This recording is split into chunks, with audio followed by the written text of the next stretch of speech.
Welcome to Wood and Iron, the podcast for loggers by loggers. We dig into the real stories, hard-earned lessons, and iron-sharpened wisdom that keep the wood industry moving. I'm Blake Manley with the Western Forestry and Conservation Association. And I'm Jared Schrader with the Wisconsin Forestry Center. Together, we bring you the voices of the people who live and breathe timber. From the forest floor to the mill yard door, from chainsaws to forwarders, we're talking shop, celebrating the craft and tackling the issues shaping forestry today. So grab your coffee, fire up your equipment, and settle in. This is Wood and Iron. Let's get to work.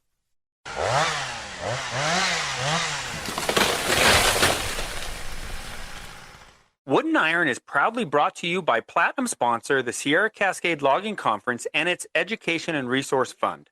Through scholarships and forestry education, they're investing in the future of our forests, our workforce, and the communities that depend on them.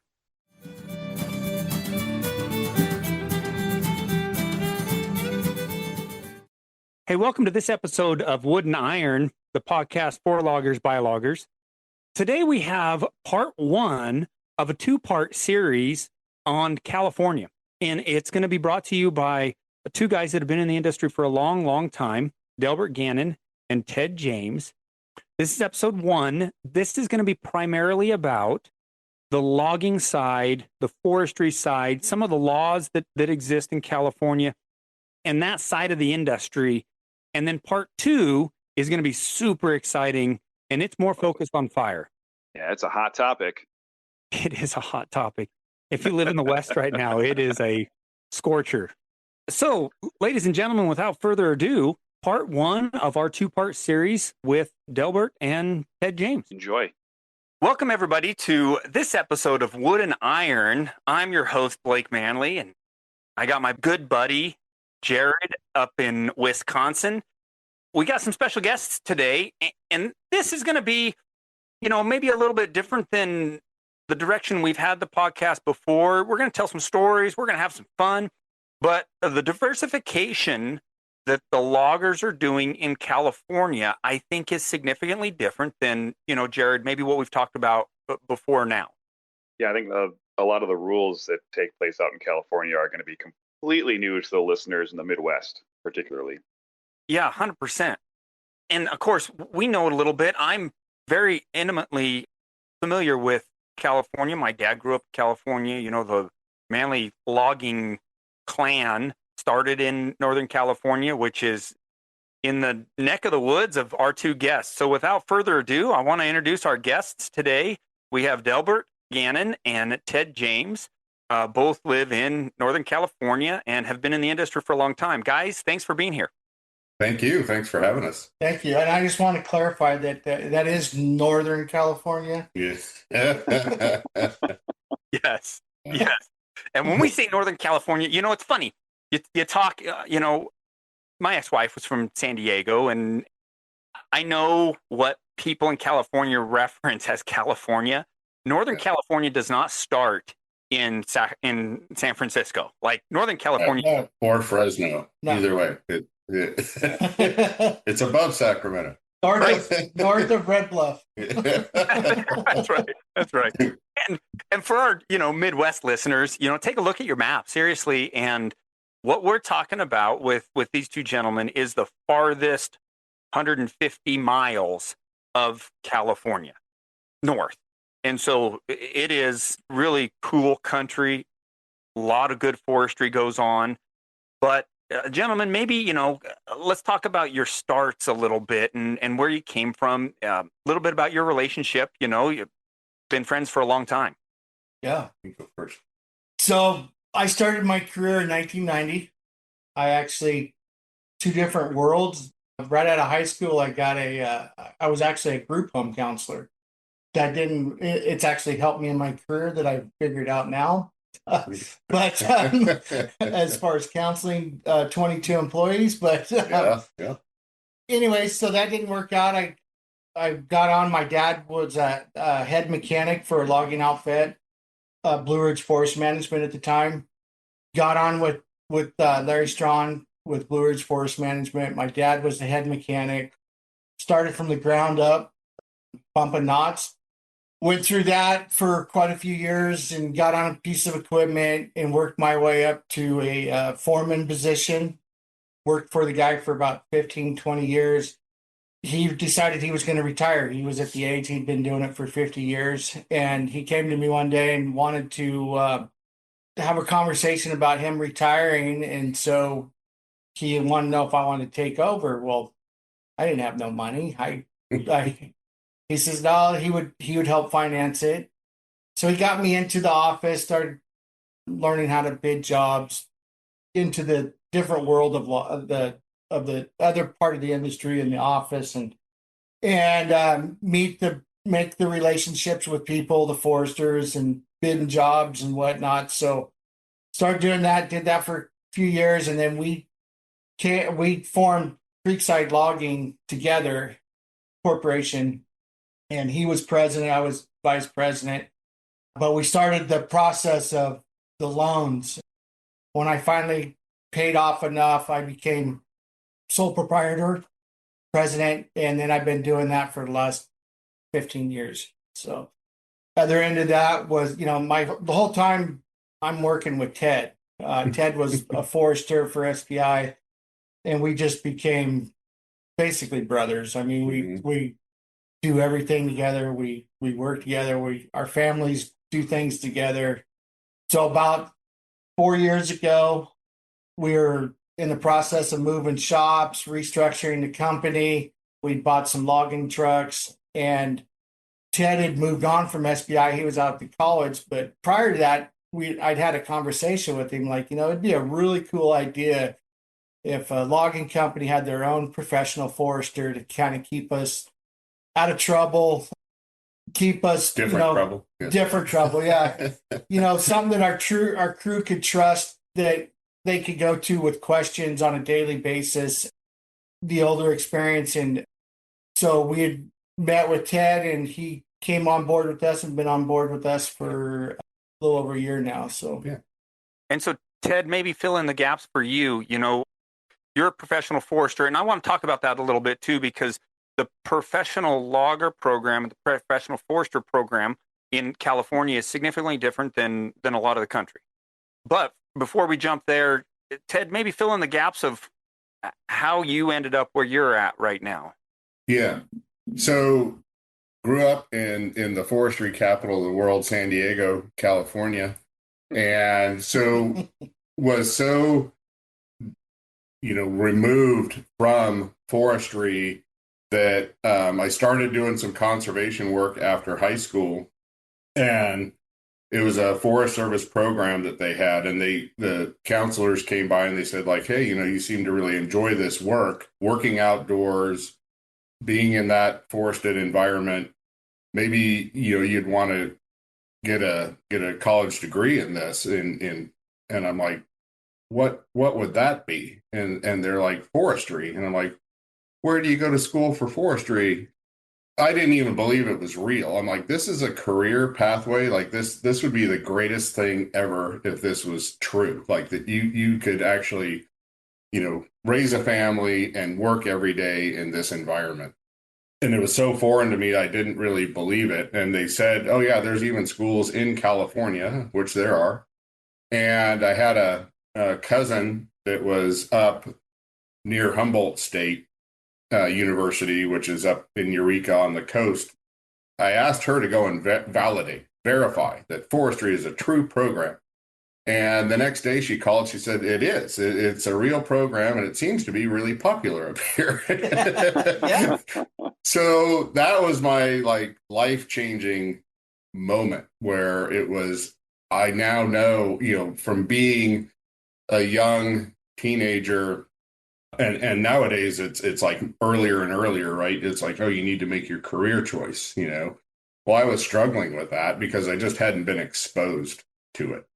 So went to Humboldt, also went to Northern Arizona University and finished my education, returned to California. And as you mentioned, with the professional forester, the typical path for that is a 4-year degree. You have to have 7 years of experience to take the exam in the state. So your 4-year degree counts for 4, then you get 3 years of experience that qualifies you to take this very challenging all essay exam for the state that has a fantastic, like 30% or less pass rate. That was the goal, though, is to get your license. And like your ability to drive, if you want to harvest trees on private timberland, land that you own, your family owns, any business owns that's privately held, a professional forester has to write and prepare a plan that gets approved by the state. They take the responsibility for everything in that document. The document you prepare is very front loaded. California is very much all about rules and regulation. This is what their forest practice rule book looks like. These are just the rules for forest work in California.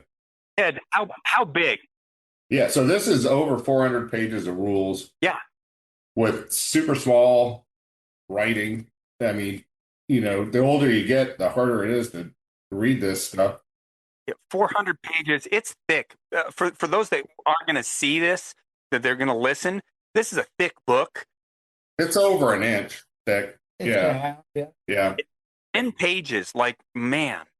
Yeah. So there's a lot in there. And so as a professional forester in the state, you're responsible for, knowing that all those, the ins and outs of those, but also like keeping up with as they change them. There's a board of forestry in the state that reviews the rules, takes input. And so they're modifying rules, which is a good thing, and generally like adding more. I mean, that seems to be California's pathway. And so, as things change, they come effect, the next January 1st, you're responsible for knowing that and having that incorporated into your current plan. So as Delbert says, like to keep you out of trouble, it's just having an awareness of what trouble is, or what it might be. So after college, I graduated on a Thursday in Arizona and started working for Sierra Pacific Industries here on a Monday. The following Monday, was really thrilled just to get a job at the time. It was the late 80s and really loved working. It was a family owned company. A lot of the logging companies are family owned in general as well, but the timberland owner was a family owned company, which I think works really well in forest management because it's a long-term vision.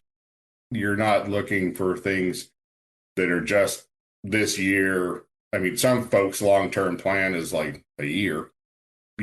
Ours was 100 years. It's a 100-year plan, everything that's going to happen on the landscape, and, got connected with Delbert. I mean, the one thing you're really looking for as a forester is a logging contractor that will make a reality out of your vision. You have a vision for what you want this forest stand to look like and how that will be better for it for the future, whether it's the species or the growth pattern or all of the above, fire safety. And you really want a logger that cares as much about it as you do and will pay attention to the small details, even the aesthetics of what it appearance wise, how does it look? And so Delbert and I were an instant match on that and really connected really well and worked together. And as we both progressed in our careers, we were able to, as a land manager, I was able to provide a consistency of work for them.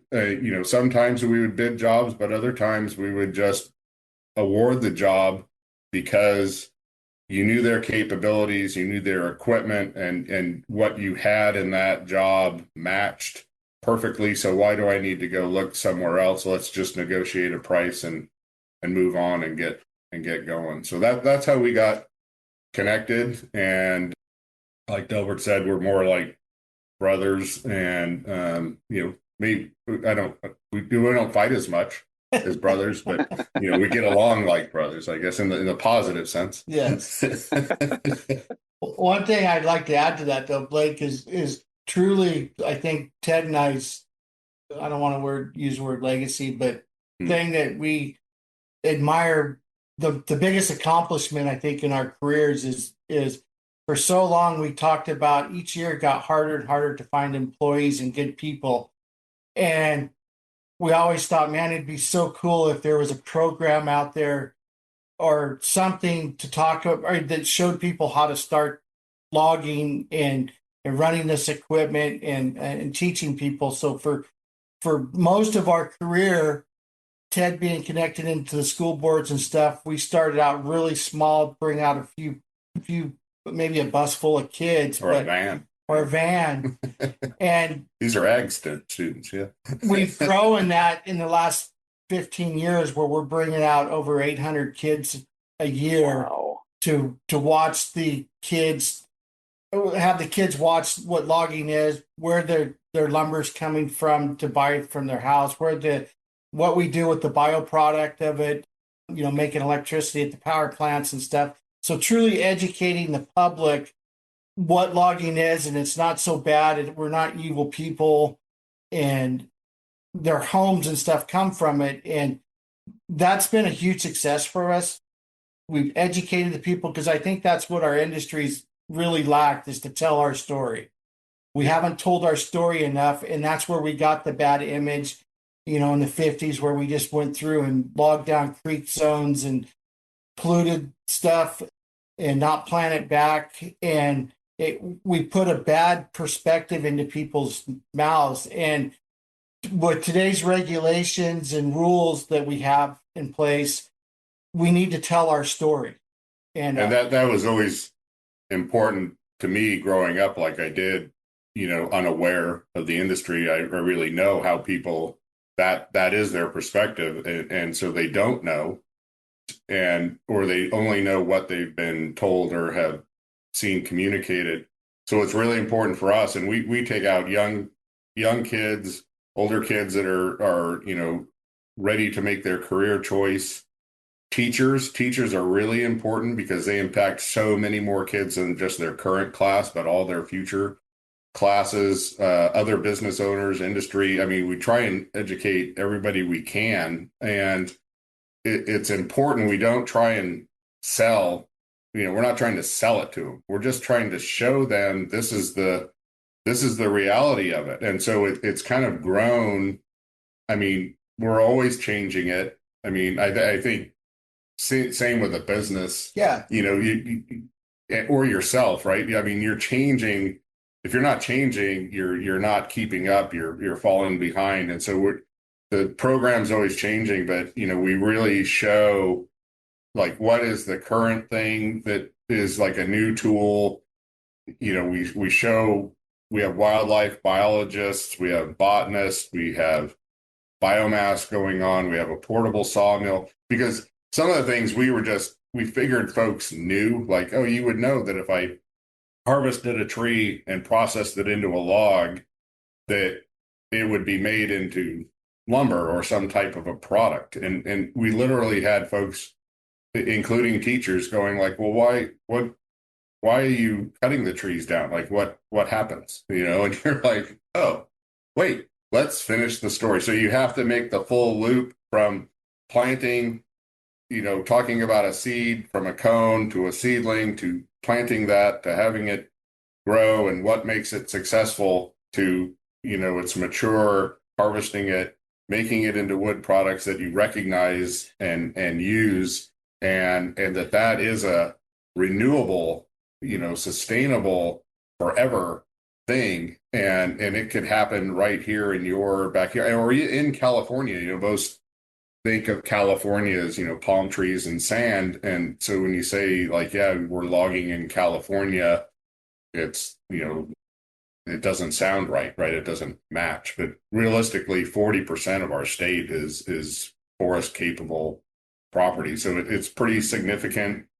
Some beautiful properties, and the education part is a real key thing for us. And we have always been very generous of time, like giving time to that endeavor, because it is so important for this industry to just show exactly what we do and take pride in that, and show that you should be prideful for the job that you do, the work you do. One of my most favorite things we went on was there's a program here called FIT, and that's where they bring in teachers from all over the state, and they come to a camp. And Ted will usually set it up on SPI's projects or property. Sometimes we would be the loggers, sometimes we wouldn't. But this particular outing, we were the loggers, and Ted brought the group up, and all these teachers. I don't know, there's probably 50 or 60 teachers from all over the state. They get off the bus, and you can just see their facial expressions when they're getting off. They're just really like disgusted and wasn't really interested in it. And Ted gave his professional speech with what they're doing on the landscape, how they're doing it. And what was really cool about that, talking with the teachers, is afterwards was they're like, well, we met, because they get to hear both sides of it. They got to meet with the Sierra Environmental Club, and they're the night before, and they're just telling them how we're taking all the oaks off. We don't care about the wildlife or any of the streams or any of that. And they're like, that's untrue. That's not what we're seeing. And I'm like, it speaks for itself. You could turn around, you could see a clear cut that we just did 5 years ago. It's planted, it's got trees growing up. There's oak trees out there. We have these rules and regulations where we can't get in. There's a stream buffer zone. So, and they're like, I have a totally different perspective of what I was told last night. That's just not true. Well, the beauty of it was that when you do a field trip and you're in the woods, the reality is there, right? You can't stage anything or make anything up. You can't make up the growth pattern of a tree. It tells its own history. And so they had been told that we were like surgically eliminating this one oak species from the planet. And we're like, no, that's not even possible. But look out here, you see these trees that are out there that have that colored leaf on it. You see all those, and they're like, yeah. We're like, well, that's a black oak tree, and that's our current operation. And then look across the street, and this was done like 10 or 15 years ago, and they could see the same thing. So you can't make up the fact that they're there and they're existing and they're thriving. And we've had some other tours where the reality of it is like, here's some little 4-foot suppressed fir tree under a pine stand, and you're trying to articulate to them that these trees are the same age, right? That this is a 45-year-old tree, and that this is a 45-year-old tree. And if you were a sawmill or wanting to make forest products or even just carbon sequester, which one is a better deal, for the environment? Oh, well, I want to be, the pine tree. And it's like, yeah, I like the pine tree too, in this case. So one of the teachers had a little pocket knife, and he cuts this little white fir, and it's a little bit bigger than my thumb around. And he starts counting away, which is not easy to do. And he goes, yeah, it's 45 years old, and they passed it around, and it's that kind of reality check that they can't, like, you could not have made that up, like right. You could not have staged that in any way, and or show a tree that you've recently harvested, and they could see in its growth pattern how it went from being suppressed and not getting all the sunlight, water, and nutrients that it wanted, and then you thinned it, and there's some new, water, sunlight, nutrients, and the tree releases and starts this whole different growth pattern. And they can see it tells its own story. And it's kind of like I say, we're not trying to sell it. We're just showing you that is reality, and it does make an impact. Like, they see immediately that you are honest, and that this is, and they draw their own conclusion, which is so much more powerful than you getting them to agree with you. It's like, no, they come to that realization on their own. And I know, that's like I know how impactful that is because it changed my whole career path in life, that like this is where I want to be, because it is such it's a prideful thing, and it's just such a great thing to be a part of. Jared, a lot to unpack on that. Yeah. Not in a bad way, guys. I think maybe Jared and I just need to sign off and let you guys run the podcast for the rest of the day. Please don't.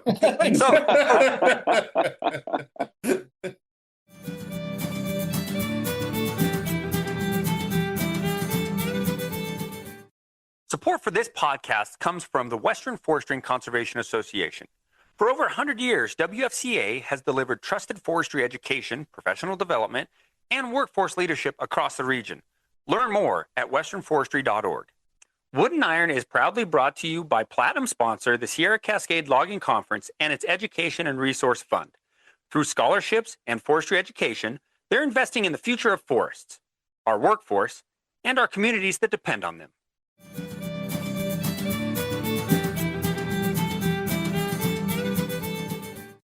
Jared, let's back up and kind of cut up some of what they were talking about a little bit, because I saw the people can't see your face necessarily. I saw your face. Let's back up a little bit to the forest practices law and what it takes to be a professional forester. And there is professional logger as well, so we can kind of talk about either. I talked to a buddy of mine, Jason Pinkerton. He teaches at Mount Hood Community College, used to be down at Reedley. So he's very familiar with you guys. He said it's like the bar exam. It's like the law bar exam. I've never had to take it, but what I've been told is it's harder than trying to pass the bar exam. It is, in a sense, that the bar exam, and this is something that I think they need to bring to the professional forester's exam. I think it's a fantastic idea. The bar exam, you can pass components of it. So while you may not pass it in its entirety, you may, in a previous exam, solidify some components of the test so you could focus your study down to passing certain components. The forester's exam currently, you pass or fail on the entirety of it. You can't, and there's 7 different components that you have to pass, and the test is different every single time. It's offered twice a year, April and October.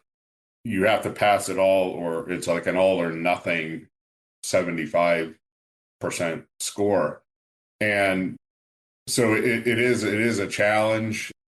And I think if they brought it to where you could pass it in components, that we would end up with a lot more success. I mean, you look at a state the size, I mean, the millions of people that are in California, they totally, I think we're up to like 3,600 that have been issued since the dawn of time, which is like 1973 for forest practices.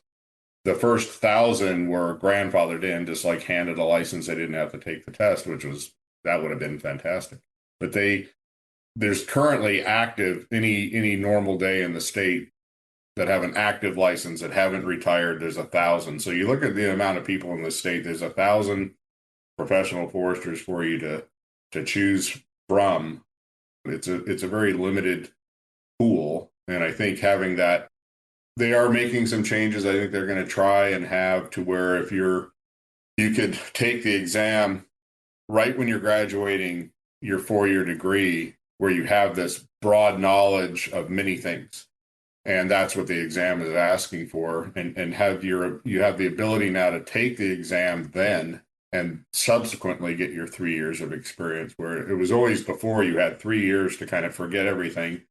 And you typically would focus on one part of the career and have to try and bring back all that, diversity of knowledge. So I think they're working at it to be more successful and also take it into a more not handwritten phase, like something you can do with a keyboard and because, that's the way the world is now. And legitimately, I'll call them kids taking the test now they haven't written like that ever. Like they've never had to write like with their hand that much document, and they have physical like problems like just taking the test that way, not like thinking of things, but just being able to write that much. So I think there's room to make it better, but it is, it is a challenge to be sure. I mean, and you can talk about logging. I mean, it has a large amount of continuing education. So on our end, SPI and other landowners, mill owners, they have to have they certify their lumber. So in order to certify their lumber, they got to have loggers that are following the rules. And so they basically won't hire you unless you are. Yeah, you have to be a pro logger. Go through the pro logger certifications to before you're even a hireable logger. Mm-hmm. So every year we have to go. What is it? 8 hour or 8 hours of continuing education. Our association, typically it's a 1 week event where we go listen to seminars and keep up with the latest and updated rules and whatnot. Yeah. And then to keep up with our LTO license. So licensed timber operator. Yeah. Do you find that all this testing and the initial test and the continuing education, requirements, has that honed the skill set of foresters and loggers, or is it a barrier to entry? I think that depends how you look at it. So I went back to Maine here a few years, or 5, 6 years ago, to the American Loggers Council. They were having their SFI person talk about it, and man, I never seen so many upset loggers in a room, and they were just really upset with these SFI audits, and I'm thinking, man, we've been doing this stuff for years. Well, I don't get what the big uproar is about. So I guess yes and no. I mean, it's right, blessing and a curse. If your standard is high, like California sets the bar very high with their rules and regulations. So when certification came about, it was more like, yeah, we're already doing that, but you just have to document it better or validate it and have, independent folks come out and review your work and say, yeah, this is great. But really, it was more like we needed to get better tracking systems for what we were doing on a daily basis, just to show it. But it wasn't impactful to your daily operations as far as like taking more time or being more limiting. I do think states that have best management practices, BMP, should just like kiss the ground they're walking on and be so thankful that that's what they have, because a real outcome-based system is so much better than an upfront regulatory. Right. Everything here it's not like, oh, you're doing things for credit or pat on the back. It's like it's the punitive way, right? It's like you got to get the speed limit or what, you're going to get a ticket. So here it's only good work is kind of the expectation, and if you have a failure of some sort, then it's a punitive violation. You can get a violation. The logger can get a violation. The forester can get a violation. The landowner can get a violation, and they're substantial. Sometimes $10,000, sometimes $10,000 a day until it's remediated. So as high as 50. I mean, and it's definitely an incentive, but it's an incentive in a punitive way rather than an incentive in like, hey, you did great work here and extra time and attention, and so there's some positive instead of so I think the BMP's best management practices, that's really, I wish California was smart enough way back when to have gone to that, but it's just the world that we're in. Other states that are adjacent to us have different rules, and I think there's good and bad actors in both systems. But man, if you're doing good work, it's just so much more streamlined in the BMP states. I mean, here to create a plan, this is the problem or challenge, I guess, is that you're looking at 1.5 to 2 years of a forester's time to get it through the system to get approved. All the other agencies that the state has, as far as water quality and botanical and fish and wildlife and archaeological and mines and geology, all these folks come out and review your plan and have to agree that it's going to be the best thing for the environment to do this plan. So you're looking at 2 years and probably, $50,000 to $70,000 of investment on the landowner's part to get to the part where you can access your land and start having an activity. So it's so much better if you have a streamlined, hey, I need to go log 5 acres to put my son in school or something, and you can do it next week. That's the way to go. And that's how forestry and logging is just more successful in that environment. It's more open to everybody instead of just big players. Yeah. Does that limit your reactivity to, say, storm events where there needs to be cleanup? Does that hinder that process?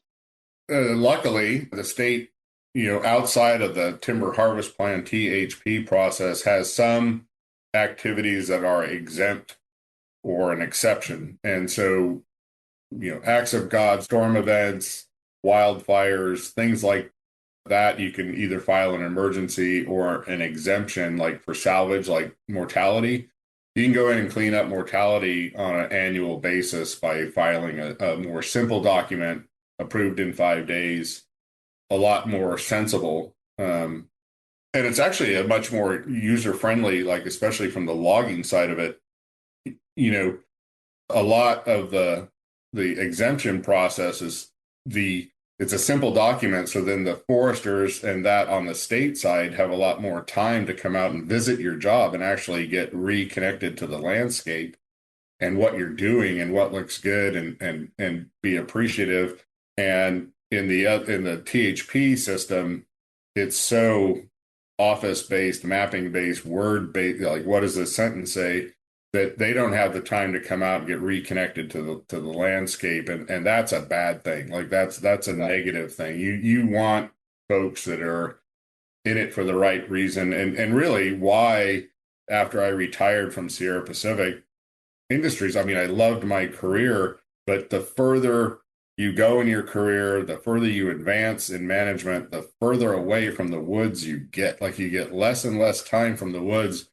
And to come to a logging company where I could spend 4 to 5 days a week in the woods is phenomenal. It's like so much, all the enjoyable part. Like this week, we've just been marking trees all week, and it's like the greatest day ever, right? Just losing yourself in what you're doing, and all your other problems seem to just fade away. So it's great.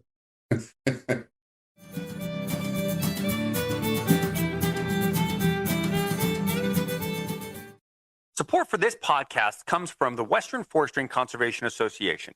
For over 100 years, WFCA has delivered trusted forestry education, professional development, and workforce leadership across the region. Learn more at westernforestry.org.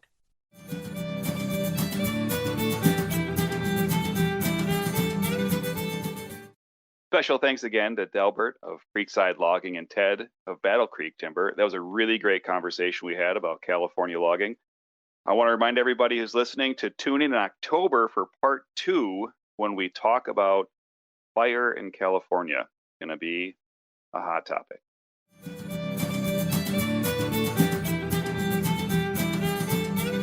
That's going to wrap up this episode of Wood and Iron, the podcast for loggers by loggers. Big thanks for joining us out here in the woods and the air today. We appreciate you making us part of your day. And be sure to subscribe and share. And more importantly, send us questions and stories.